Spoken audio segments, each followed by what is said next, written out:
What is going on, my dudes and dudettes? It's Sean here with SNS Serpentarium, and this is just going to be a video, as you can see in the title, about snake people I avoid in the hobby. This is just my opinion, as always, guys. If you want to be chummy with these kind of people, then fair enough, each their own. I'm not slagging on, sorry, I can't say that on YouTube. I'm not running down anyone personally here. It's just the kind of people that I try not to associate with much in the hobby. I'm hoping that no one gets upset or anything by this video. That's not really what I'm about. This is just me telling you what I, the type of people I don't deal with. And the type of people perhaps you should avoid dealing with as well. And if you are one of these types of people, try to change. Alright, you're not doing the snake any good, you're not doing the hobby any good, and ultimately, you're just making yourself look a bit silly, really. So let's get into it. The first type of person then that I really don't like to see in the hobby, and that is your sort of flippers you see about a lot of times. You'll get people. I get people anyway asking me, oh yeah, how much is this hatchling and what's the best price? And they're asking me every other day, and I give them the same answer every other day. And then I go on Facebook, onto whatever, royals for sale or whatever, and I can see them on there then listing royals for sale, and at the same time they're asking to buy similar genes off me. So either their animals are going with them, they're turning sick very quickly and they're going downhill very quickly, and then they're trying to offload them onto someone else, or they're flipping them, right? There's only two options here. If I had a pastel, I wouldn't go selling my pastel and buying someone else's pastel. That's just daft. Why would you bother doing that? Do you see what I mean? It's not like they're big breeders or anything like that, and they're looking for new bloodlines in and stuff like that. I'm talking about people that have never even bred a snake before, which is absolutely fine. Breeding isn't for everyone. In fact, it'd be better if less people bred royals. I personally only breed because I want to grow my own personal collection, and any snakes then that I don't want to keep for myself, I'll trade with other people or whatever, and then I'll use that money to keep my snakes, boost my infrastructure, and buy new snakes in. But people like that I just avoid big time. I don't want my snake going to someone that's going to try to flip them for a profit, and I certainly don't want them going to anyone that I think potentially really they could have a sick collection, and that's why they're offloading so many snakes all the time. I certainly wouldn't sell to anyone like that. So the second kind of person then, and this is this is just going to be a pinch of salt, all right, but I get people messaging me, and I say I've got, at the minute now, right, I've got some royals for sale, and I've got a couple of house snakes for sale. And they message me and they're like, oh, how big does it get? And I'm like, well, I'll tell you what I'll do, right? I'll give you a link to a case sheet. You read it, and then you tell me how big you think they get. That's fair, right? And they're like, no, I don't want to do that. How big does it get? So if they're not prepared to do the research, then I'm not touching that with the barge pole. Do you know what I mean? There's no way they're having an animal off me. That animal's going to be sick. The chances are they're going to be questioning it all the time, which is fine. But if they haven't put in their own time into doing their own homework, then why should I help them? If they're not going to meet me halfway, then I'm really not willing to help it, really. I've offered you a source of information that'll tell you exactly what you want to know, and if you're not willing to read that and learn other information about the snake, then there's no way I'm going to sell a snake to you. There's just no way. I'd rather give them to a friend that's I know the snake is going to be going to a good home. I'd much rather do that. It's not even a close call. It's not worth it over a couple of quid. You know, and I don't sell these snakes for much. I don't do it for money, and for the sake of a couple of quid, I'd rather that snake have a healthy life. I'd much rather it. You know, it's not even close, as I say. So I definitely don't deal with those type of people. I'd send them case sheets and stuff like that, but if they're not willing to do their own research, then no chance of my selling to them.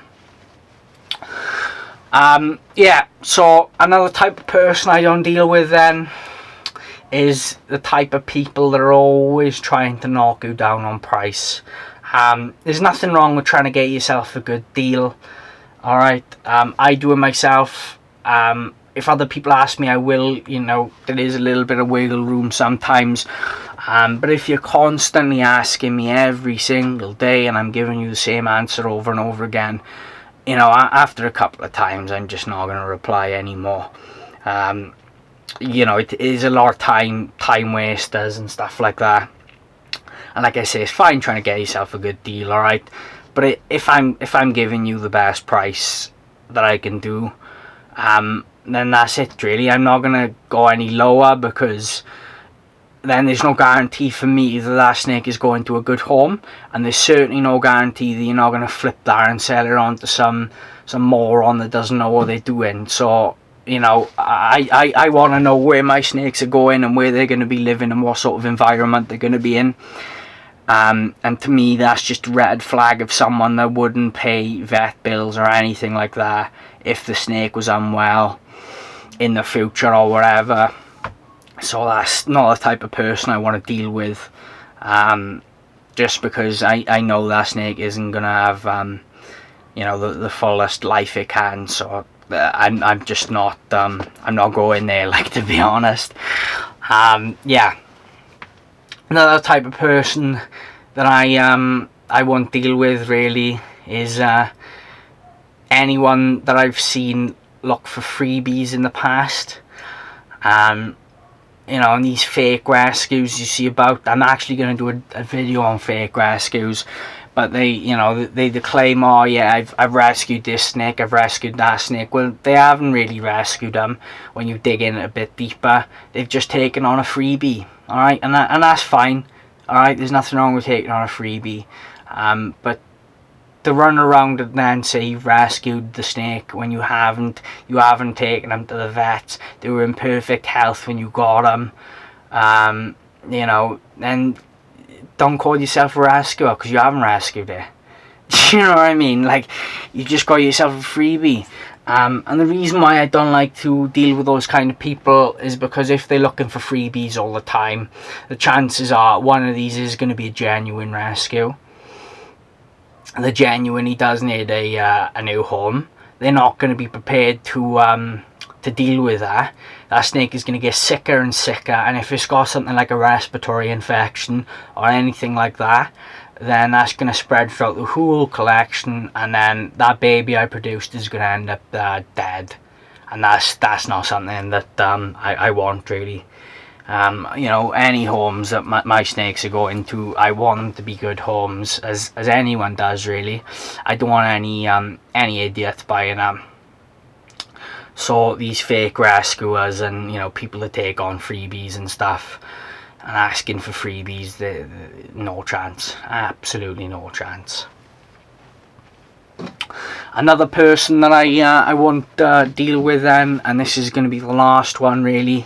It's hard to know with this one if they're telling the truth or not, but it's going to be people that don't quarantine. Obviously, it's easy for someone to sit there and say they quarantine, and there's no real way to know if they quarantine or not. But if they don't quarantine and you tell them that they need to quarantine and they still won't quarantine, then that puts me a bit dicey really, because they could get a snake in with IBD or the norovirus, and then next thing you know, that snake you produced and sold to this whoever is now dead. So but that's, like I say, it's hard to tell if people are genuine and stuff on there. And one more person I won't deal with is people that don't have appropriate setups already, if you message me to buy a snake and you don't have an appropriate setup then and there, that's fine, because you're still deciding. But I don't want you turning up and you still haven't bought a setup. I'll always quiz you on your research anyway, alright? Ask you, you know, what sort of temps you planning on keeping and what sort of equipment have you got and stuff like that. And I'm always there to help. But if you can't be bothered to go out and buy the proper equipment that you need, then, you know, I can't do that for you, can I? Do you know what I mean? Like, you've got to put in some legwork at some point. And if you can't be bothered to buy the setup before you come and collect the snake, then, you know, that's a bit of a non-starter for me. So always do your research, guys. Please be aware there's some idiots out there, okay? Just look after the snake you best you can, and this goes for anyone. Just treat it like family, all right? I know that they're snakes, and you know they're not cuddle bunnies or puppies or anything like that, but they still deserve your respect and full appreciation and care. So just bear that in mind, all right? Thanks for watching as always, guys. I hope you enjoyed the video. I hope you learned something new. If you made it this far, drop us a like. Subscribe if you're new. Destroy that notifications icon, and I'll see you in the next one. Thanks, guys.